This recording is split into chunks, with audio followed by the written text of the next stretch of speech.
Welcome to Wine Soundtrack USA. Listen to the passion with which producers narrate their winery and their world in 30 answers. Discover their stories, personalities, and passions. Hello, friends and listeners of Wine Soundtrack. This is Allison Levine, and today I'm sitting in the beautiful vineyards of Beckmen Vineyards with Steve Beckmen, the winemaker. Welcome, Steve, and tell us about Beckmen Vineyards. Well, Beckmen Vineyards was established in 1994. I moved up here for my family to start the winery. We actually bought an existing property, an existing winery that was developed in 1980, early 80s, maybe 1982 was when the winery opened. And we got our start with a 16-acre vineyard, making all estate-grown wines at the time, and making primarily a lot of Chardonnay and Sauvignon Blanc. And then after that, we quickly kind of turned around and started doing a lot of experimentation, trying to find, good wine grapes, good varieties for us to grow here in the Santa Ynez Valley and Los Olivos area. And so the next few years, vintages after that, we did a lot of experimentation with a lot of different types of grapes. And again, pretty quickly settled on Rhône style grapes, with primarily Syrah and Grenache being our lead grapes. And then set about planting first finding another piece of ground, because the initial property that we bought was fairly small as far as plantable acres. And so in 96, we found another property and started planting that property in the late 90s, mostly in 97, 98, and 99. And that has become what we call Purisima Mountain Vineyard. And it's in the Ballard Canyon AVA. And there we have about 125 acres of grapes. And over here at the original property we bought, we call it the Thomas and Judy Beckmen Estate Vineyard, very fancy name. We grow an additional about 24 acres. So in total, we have about 150 acres that we harvest and farm every year. And that makes up our production, which is pretty much focused on Rhône-style grapes, with a lot of Syrah, again, and Grenache, some other Rhône varieties that we use for blending. And so the winery produces straight varietal wines as well as some Rhône blends. And we did actually get our start with more traditional varieties like Sauvignon Blanc and Chardonnay and Cabernet Sauvignon. So those are still a part of the program as well. For the Rhône grapes, we primarily grow them on the Ballard Canyon property, and all of our whites are also grown on the Ballard Canyon, the Purisima Mountain property. And on the estate property, it's planted to mostly Cabernet, but there are some warmer loving Rhône varieties like some Grenache and Mourvedre that are planted on this property as well. And what's your total case production? Well, currently, being an estate, primarily an estate-grown vineyard, the case production goes up and down a little bit, sadly. I'm happy when it's up and not as happy when it's down, but I'd say we're probably right around 20,000 cases on average of production. Which is a pretty nice size here in Santa Barbara County. Yes, it is a pretty good size in Santa Barbara County. Santa Barbara is filled with a lot of, very, very small producing wineries, and that's for a lot of different reasons that maybe we don't need to get into right now. And it doesn't have its fair share of somewhat larger producers. But again, in the world of wine, making 20,000 cases is definitely a small winery. At least that's what I learned when I learned about the winemaking business way back then. So making about 20,000 cases, are your wines available across the United States or in particular markets? Well, they're not available in every market in the United States, but they're available in probably, I would say, 2/3 of the states, so 30-something, maybe 35 different states where we have license and distribution partners, because that's, what we need due to the laws, of course, is some sort of distribution partner. So, and then there's just maybe some states, that we maybe don't look at or whatever. Depending on what they are. No offense to the people in those states, for sure. But you can ship to them, possibly. We can ship direct to, just about every state that is illegal to ship direct to. I don't think we're licensed in every one. And again, those are, decisions based on a lot of different reasons. But you can buy the wines directly from the winery in, again, 30-something states now. So you said your family bought this property in the 90s. What is your first memory relevant to wine? My first memory relevant to wine was probably looking at my dad's cellar, closet when I was a kid, and just looking at all those, foreign labels that didn't make any sense to me, and just wondering about, what it was, and, what they were, and So that's probably my first memory of wine. Well, from there, obviously, your dad was drinking really good wine, and you probably had an opportunity to taste a few, sneak a few, or be given a few. But do you have a memory of one of the most memorable wines you drank, something that was kind of pivotal that changed your perspective on wine, or something that just stood out? And what was that occasion? Well, I mean, I think I've had a lot of different, moments of, light bulbs going off or epiphanies or whatever you want to call them throughout, my career, even if they're just reminders of something, to think about when I go about blending or putting a wine together. I think it's really important just in general to try a lot of different wine, and to try wine from all over the world, and then to talk to people about, why they do and how they go about making their wine. And so it's hard to, list, because I have those moments, frequently, big or small. I mean, there's a few, like a couple, let's say, that maybe stand out that, have to do with varieties that I focus on. So there's certainly like some Chateauneuf wine, that has been an epiphany, and also some Northern Rhône wine, but also some Australian Shiraz and GSMs that have been influential to me as well. So if we were to walk into your cellar, now that you have one, I'm not asking you where you keep it or how large it is, but what would we find in there? Well, sadly, there's a lot of Beckmen in there. No, sadly. It's a mix of things. I try to, again, be open and try, areas that I don't have a lot of experience with. Being a winemaker in Santa Barbara, I think that obviously I focus a lot on what's around here, keeping track of what other people are doing and how they're going about it. And certainly in California and the Central Coast and Paso and San Luis Obispo and Monterey County and up in Santa Cruz. Maybe not quite as much in Napa and Sonoma as maybe I used to. But then also European wine is something that I, try to taste and experience. And purchase a little bit. So it just depends on, what I'm doing and what I'm eating and, what I'm interested in at the time, because it just, I think the interest doesn't stay constant for me. It just varies into, trying to find new things and maybe spark new ideas about, something else that we could, succeed with here in Santa Barbara in our vineyards. And then as well as from a crafting standpoint, from a making standpoint. So what's piquing your interest right now? What's drinking really well? I mean, a lot of things are drinking really well, but I think for me, we've kind of created a little side project for Beckmen that there hasn't actually been any wine release, but it's coming up fairly soon. And it is in that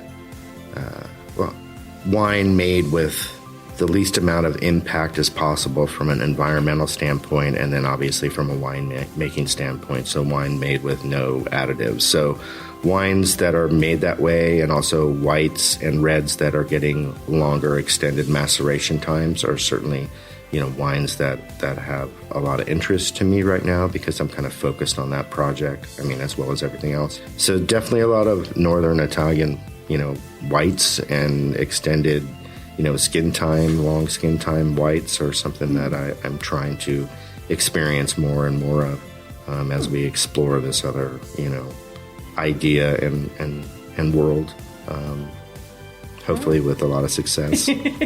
I know that you focus on Rhône varieties. Do you think there's a such thing as a perfect variety? Probably not. I guess you could have a perfect variety for a specific site if there is something that's perfect, but perfect is, again, we're dealing with wine, so it's not something that is, I mean, how do you tangibly describe perfect would be my question, so with that argument said, I would think that there's no perfect thing, but something can be perfect for an individual or for you. Well, so people are always trying to achieve perfection, and a lot of people turn towards scores to find out information. What's your opinion on wine critics and scores? Well, we all want to get a perfect score, because I've always felt like a wine critic or a score is kind of like taking a test in school, right? So you're the inner you, the who you are, is going to want to do well. Right? No matter what it is, whatever test or score or whatever that you're trying to achieve. Now, the idea of a perfect score is, again, it's going to be an individual thing that's perfect for that particular person or reviewer or scorer, but might not be perfect for somebody else. So yeah, I mean, we certainly, aren't opposed to good scores on Beckmen. So I want to just simple question for you as a wine drinker. Okay. Red, white, or rosé? Tough question. And again, it would probably depend on what was going on in the environment and what I was doing at the time. But honestly, at this point in my life, it's probably more white, even though Beckmen makes a lot more red. But for me personally, I would lean a little bit more white at this point in my life. There's quite a world of white. There's a huge world of white. Like a fascinating, absolutely really cool world of white out there. So, not that there isn't with red too, but that's just kind of, where I am, now. And, hey, we all get older, and, some of the heavy wines that we drink and maybe used to drink more of or something, maybe, we just don't drink as often as we used to, or there are more special occasion kind of things, and the more everyday thing I would turn towards something that's probably white. It would be white, red, and rosé for me. Still or sparkling? I love rosé. Oh, still or sparkling? Water or wine? I mean, I would go still on both, but I do enjoy the other one. So you spoke about earlier that a lot would depend. You'd mentioned what you're eating. So how do you approach food and wine pairing? Do you follow hard and fast rules of white wine and fish and red wine and meat? Do you look at something else, or do you just throw caution to the wind and open what you're in the mood for? I mean, I think definitely do not use the hard standby, white fish, red meat kind of thing.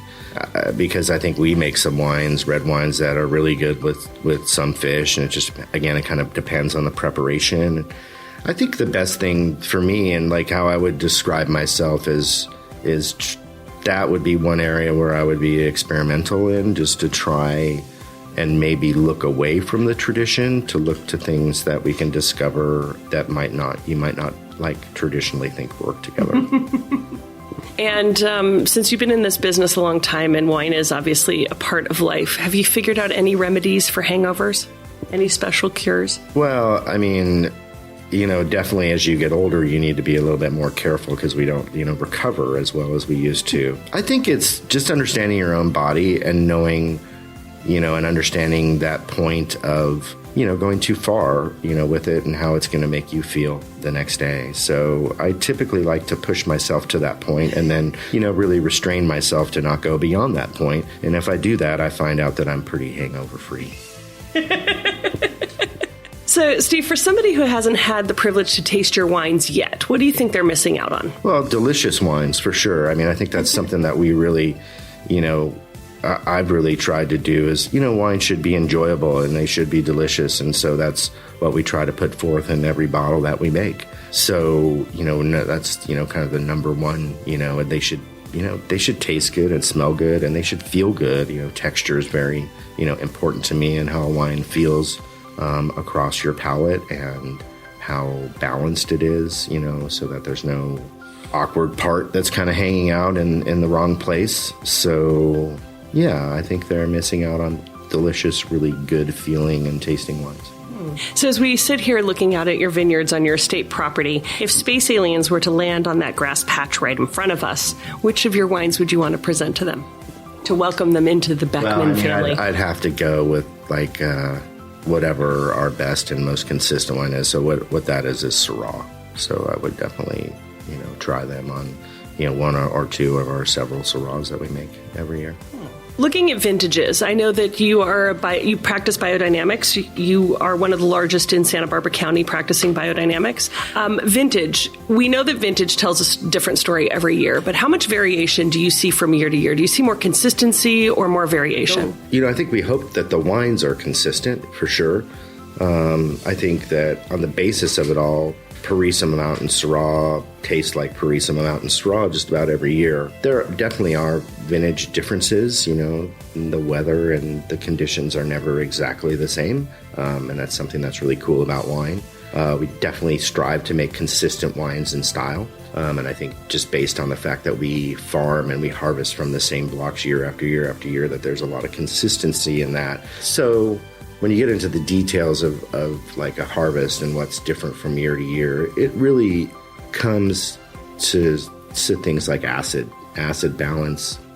Alcohols can change, slightly every year depending on the conditions of the year or whatever happens, how hot it is, how cold it is, how much heat we get during harvest. All those things have a big factor. But the basis of the wines, the flavor of the Purisima Mountain Syrah, let's say, for example, doesn't necessarily drastically change from one year to the next. There's a lot of consistency in there. But maybe how aromatic it can be one year and how maybe the acid is higher one year or lower one year would be the biggest, things that we see as far as a vintage change. We are really blessed to be in an area that is really consistent. And I'm honestly to the point where I almost, it's hard to, again, it's all subjective in wine. So what is a bad harvest? To me, a bad harvest has a lot to do with what personally is happening with me during that year. But also, if conditions are hard where they put more stress on allowing us to achieve, something great, those are the years that we don't think are as good. But again, consistency is really we're really blessed to be where we are, to have, a very forgiving place to grow grapes and a forgiving climate to grow grapes, really, excellent soil for growing wine grapes. So, I feel like, we can pretty much succeed, hopefully, in just about any year.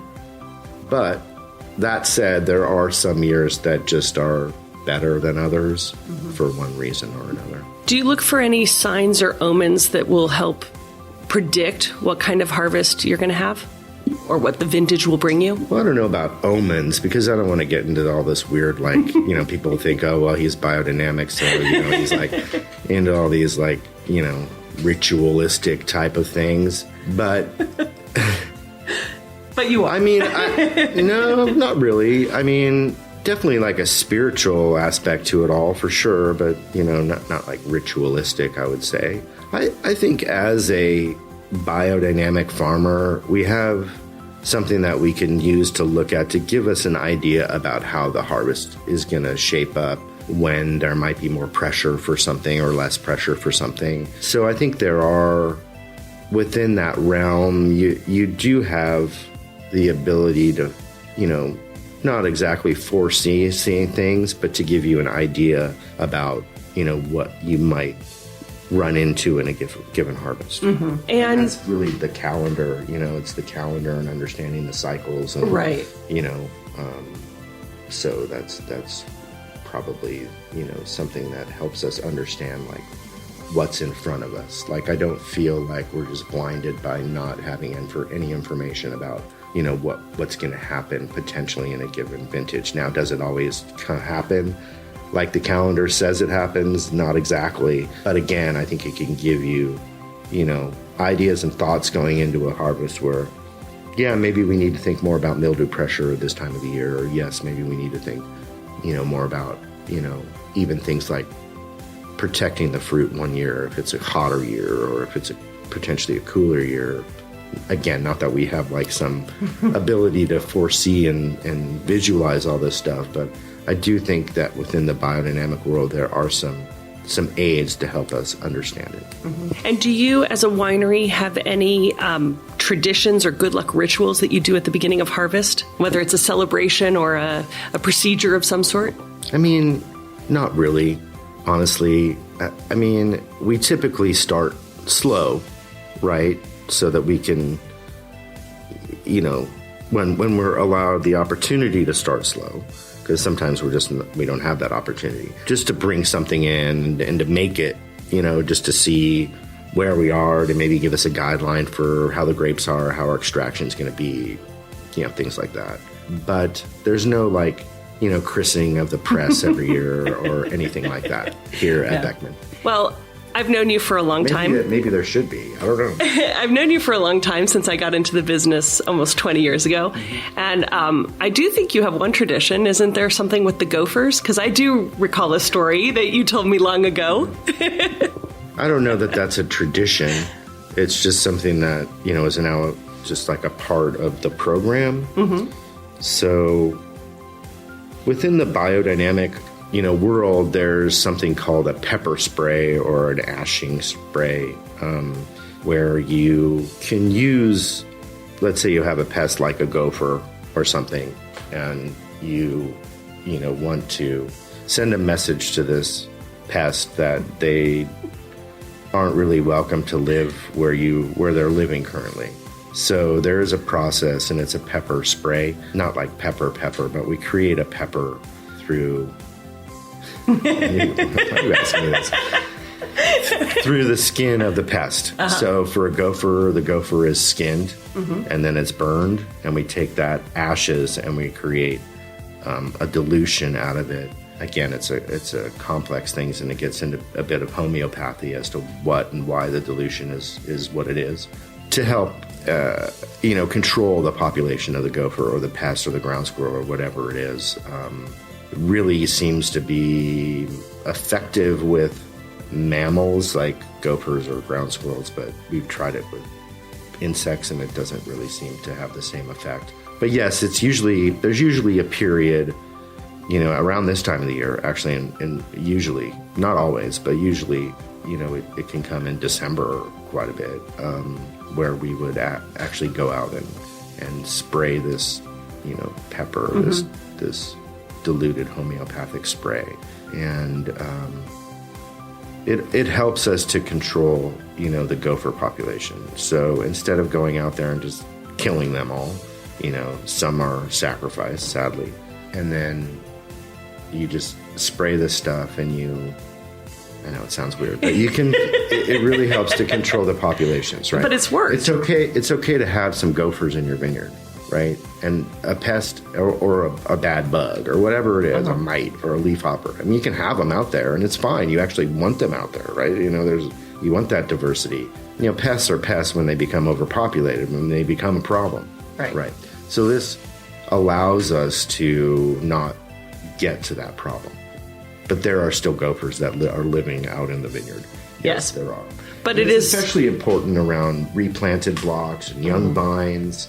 A more established vine, a gopher is going to have a hard time taking down an established vine, or at least one of them will. I mean, maybe many of them could, which happen. But it's definitely, in the young vines, can be a real problem because the root systems are so small.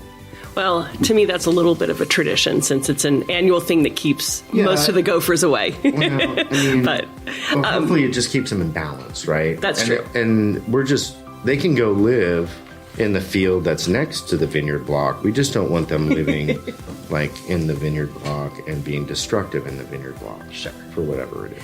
So you live, in this beautiful property. Do you spend time walking through the vineyards on a daily basis? And when you do, are you known for talking to your vines? And if so, what do you say to them? Well, I try. When you live in the vineyard, yes, you're obviously going to be in them a lot, and you're going to be walking around. Walking is my main source of exercise. So when I exercise, I'm walking. I think that, you communicate with your plants, and I think the message can change. Take, for example, the gopher spray. When I'm making the dilution of the pepper, I'm thinking about the gopher, and I'm thinking about the message that I want to send the gopher, right? Which is, I don't want to kill the gopher, but I just want to have the gopher just move, just relocate. So I think that my messages that I think, and maybe sometimes say out loud, although I'm not like a super big talker to myself, but in my head, I can think it, that yes, I am thinking. And I think the same is true in the winery and with the wine. And, whenever I shut the door at night and turn off the lights, I say goodnight to everything, and, we'll see you tomorrow, and, to be well, and all those good messages. So a lot of the messages, you just want to be positive and be reinforcing. It's kind of like talking to your dog or your cat or whatever. And, I think that any living thing can send, or to your cow, We have a cow, several cows now, and they're very tame cows because that's the way we want them, and we feed them treats and make them treats, and they know, like they can sense tone in your voice, and they can sense, whether you're unhappy with one stealing treats from another one or not. You know what I mean? Like, so I think the same thing applies to, the plants and then also the wine. I mean, I think, the music that you play in your cellar can have some sort of impact. It just goes to the general environment. And to me, environment is a part of terroir. It's a part, the people involved, the place that you make it, the ground that you grow it in. All those things are a part of why your wine tastes and expresses itself the way that it does. So you seem very well suited in this world. You belong here. You speak very well about it. But when you were little, what did you want to be when you grew up? A baseball player. And when that didn't work out, what were you doing before getting into wine?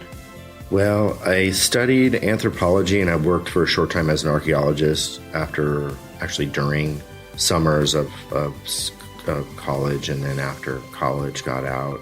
But I wasn't necessarily like an academic, driven, and to be that, you need to be into academics and stay in school and be, somehow probably related to some sort of academic institution for your whole career. So that just wasn't going to be me, and I realized that. And so, I could have gone to, get my doctorate or master's or whatever. But I figured that I was just going to be, with a lot of people who wanted that a lot more than I did. So, after some years of, trying to figure it out and playing around a bit and working for my father at his original company, the company that he had before, the wine business, which was an electronic musical instruments business called Rhône Corporation. So I grew up around music, too, and musical instruments. So that was definitely something that I could have made a career out of, except the opportunity ended when my dad, it didn't end, but it, kind of did, when he sold, that business. And then, I moved up here shortly after that and started this adventure in the wine business. So it just worked out really well. I got really lucky, to be able to have this opportunity, and lucky as well that I liked it and it fit, with who I was, and happily I've grown like better at the craft, thankfully. So in both farming and the making of the wine. So that certainly helps, too, and makes you feel more confident about what you do. And so, yeah, that's so you ended up basically I just got super lucky, and, you ended up where you needed to belong. Yeah, and there's something to that. I really feel like there is something to that. I mean, it doesn't happen for everybody, and for sure. And I just got, again, really lucky to find something that offers me a lot, and it offers me a lot of different things to learn about and things to do. From being a business person and looking at numbers and doing that to being a farmer. To being a winemaker, to being a marketer, to being, developing a brand. Like, you do a lot of different things in this business. And I think I like that. I think for my personality, it works because I would have a hard time doing the same thing day after day after day. And it also allows me a lot of time to be outside, which is great too. So when you're not busy doing all these different things to run this business, what do you do in your free time? Well, we definitely like to travel, and we like to eat. We have, my wife and I have 2 kids that are now in college. So we definitely, for the last 20 years, it's, life has been a lot about, children and family and, those sorts of things. I like to learn about new things outside of wine. So, yeah. I don't know. So now that you're busy, but the business keeps you super busy, and you live it basically, and you live it 7 days a week when you're here. There's nobody, they're going to call me when the toilet goes, or when whatever happens, the drain is clogged, or, the door won't, whatever it is. So that can be that can be a hard thing in some ways because it's distracting. Like you're always distracted by something, and that's a more difficult. But I'm like so like lucky and blessed to be like where I am. Yeah. So free time is elusive, but you're empty nesters now. So when you're planning a romantic evening with your wife, which you get a lot more of now, what sort of wines are pulled out for that romantic evening? Well, that's a good question. My wife stopped drinking. So it's wine for one. Okay. So really it's like whatever I feel like. There's really, and it could be just whatever is open too, that I need to, work through. So yeah. And sometimes it's no wine, because sometimes, you just need a break. Well, you need a break. And then, if you don't have, wine is such a great companion for a couple or a party and it can really have a big impact. I mean, it's a really social kind of beverage, and maybe I would just like go for something harder if I was by myself.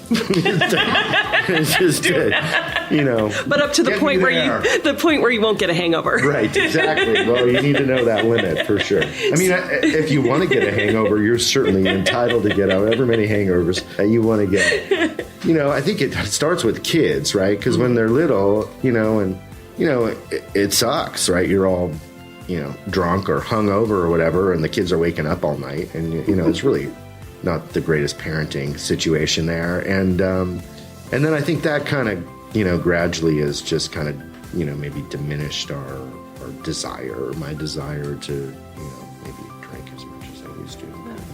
But you can also maybe drink a little bit more to get you where you need to be. So, Steve, when you look back at your career today and your life to date, what would you say is one of the best pieces of advice you've received, and who gave it to you? I don't even know that at all. My dad gives me advice all the time, and I usually don't agree with it at the time, but it usually takes a little bit of time. He's not always right, but he's right a lot. So, a specific moment, there's so many little moments with him that just happen in conversation, that it'd be hard to pinpoint just one. And again, it kind of goes back to the epiphany, the light bulb thing. There's a lot of those moments. I've had them, with different people, through the years. So it's hard to pinpoint just one, and maybe I'm super forgetful too. So, well, if you could offer a piece of advice to our listeners, what would you share? I think that, I'm no one to give advice, but for me, it's just in life, just, find something that you're happy with and, you're interested in. And if you have that opportunity, pursue that. That's certainly something I tell my children now who are just starting to figure out what they want to be and do as an adult, and, what they want to study in school. And, maybe I studied anthropology and archaeology. I certainly don't do that anymore, but it still is of interest to me. So I think, that is probably, some of the best advice that I could, give them and anybody else. Very good advice. So when you look back at your career, what would you say is one of your proudest achievements to date? The fact that we're still open. That would be one. That's fair enough. Again, there's like a lot of, it's hard to pinpoint just one specific thing. But, again, I think there's been several, maybe even more than several. I think for me, just trying to pursue what I believed in and what I believed would work in Santa Barbara County, and my pursuit of Grenache is something that I'm, particularly proud of myself about, because it is a grape that has found a real strong foothold and home in Santa Barbara, in our vineyards and in other people's vineyards now. And there's, we were in Santa Barbara the first people to make and craft Grenache wine. And obviously I got my lead from somebody else, but, since we're here and talking about me, we'll say that. So I think that in particular, I can't claim that same sort of pioneering vision kind of thing with Syrah, because Syrah was certainly here a lot of years before I started making wine. So I think that's something that I'm really proud of, the decision to pursue it, my love of it, and the fact that it's worked out to be a really growing and viable variety for us to grow in Santa Barbara. Well, as a Grenache drinker, I thank you. You're welcome. So complete this sentence for me. A table without wine is like? It's like a house without a dog. Okay. So now I want you to imagine we're sitting at a table here. There are windows all around us. Imagine that I don't have to imagine. Well, no, you don't have to imagine that part. Okay. You have to imagine this, that we're joined at this table by someone. The paparazzi are outside taking photos. Someone very important is sitting with us, and they're drinking Beckmen wine. Who do you want that person to be? Boy, like a famous person? Sure. I guess who would you want that to be? Paparazzi wouldn't be here if it wasn't a famous person. Man, how about Jerry Garcia? Okay. He's not alive anymore. That's okay. They don't have to be. No, they don't. Where do you think we're going to be in 100 years' time, 500 years' time? You think we'll still be drinking wine? No doubt.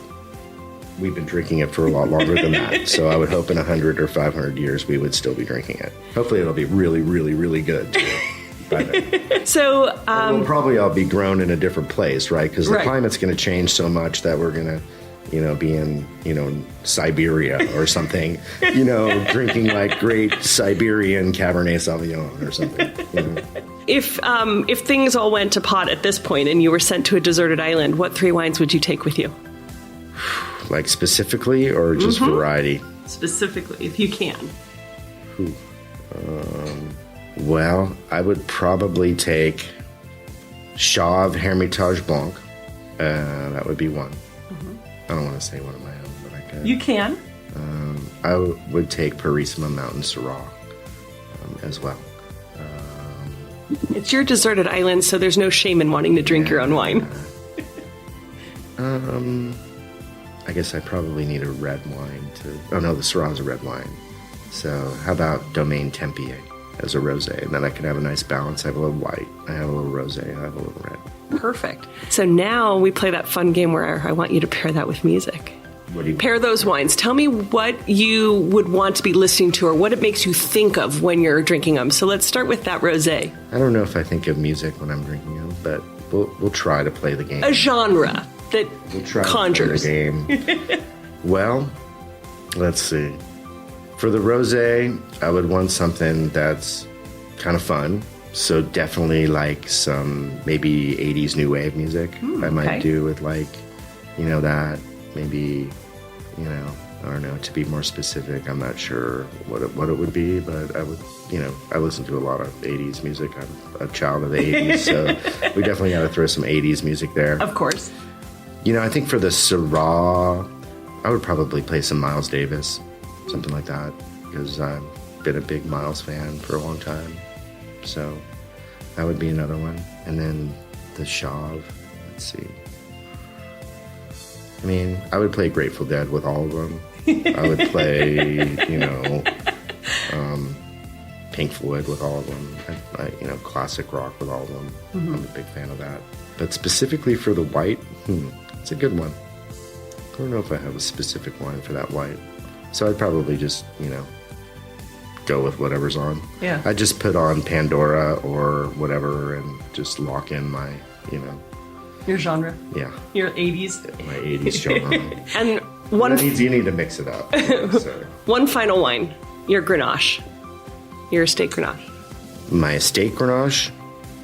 You know what? Estate Grenache is like a party, so it would probably be some pop and dance music, because it's just a fun, outgoing expression. So definitely some sort of club jam. Fantastic. Sounds good to me.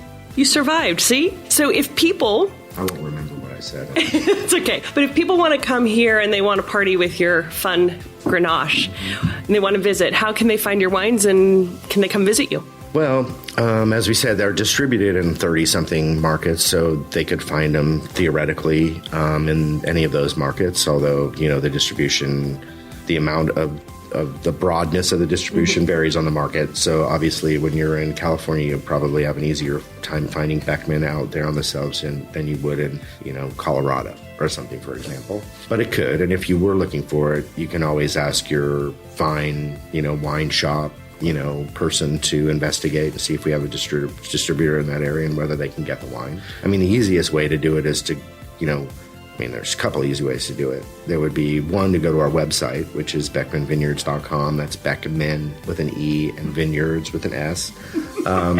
Just to make sure you spell it correctly, because even when you bring it up, it says Beckman on it. So you could do that, and if we ship to one of those states, you can certainly buy it that way. And then the other one would be to come to our tasting room, which is just outside of the town of Los Olivos in the Santa Ynez Valley in Santa Barbara County, about, 40 minutes just northwest of the town of Santa Barbara, city of Santa Barbara. And that then you get like the full experience of coming out to the vineyard, seeing the winery. Everything is very small here, so on a given day you'll see wine production, you'll see production going on, you'll see people maybe working in the vineyards, you'll see that, and you get to taste the wines, and you get to experience the wines with some really solid professional wine consultants or wine tasting consultants here that'll give you a really great experience and tell you all that you want to know or don't want to know about Beckmen and the wine that we make and the wine we serve. Open 7 days a week with appointment, or? We're open actually 7 days a week without an appointment. Certainly, if you're coming with any sort of larger group, we would hope that you would call and make an appointment. So we do have the tasting room, which is open 11 to 5. You can also make reservations online for a private experience here at the winery. So you'll get a private tasting experience, touring experience with one of our consultants in a very nice walk, and then a tasting in a really nice room that's separate from the general tasting room. And again, you can go onto the website and make reservations for that. We do run a daily tour for if people want to come and show up at 11 a.m. that takes you out into the vineyards and through the winery and the wine production, and gives you a little bit more in depth. And again, you would just need to go to the website or call the winery to make that reservation. So we're trying, we've been trying to expand our tasting experience in order to give people a variety of things and options that they can have here. The private experience is relatively new. I think we've been running that under 2 years, but it's a really, really great experience for a couple or a group or a family or something to come out and get that little bit of extra information, maybe obviously taste a few different wines that maybe aren't on the main tasting room flight, and maybe even dig into a library wine or two that we might have available, because after 26 vintages, we have a library of wine now, yes, based on all the things that we've made through the years. As someone is maybe listening and planning their trip out here to visit you, where's one place in the world, in the wine world, that you want to go visit? Ooh, that's a good one. I'll be totally honest with you. I have never been to Burgundy. So obviously if I made Pinot Noir and more Chardonnay, I would have gone to Burgundy before. But since I made a lot more Rhône varietals and Bordeaux varietals, I kind of, when I went, those were my places to go. So that would probably be, where I would go. Well, I hope you get there soon. I would throw Alsace on there too, because I'd like to get up there as well. Well, I hope you get to both places soon. And eventually we will. Steve, thank you so much for joining us today on Wine Soundtrack. You're welcome. Thank you. Thanks for listening to a new episode of Wine Soundtrack USA. For details and updates, visit our website, winesoundtrack.com.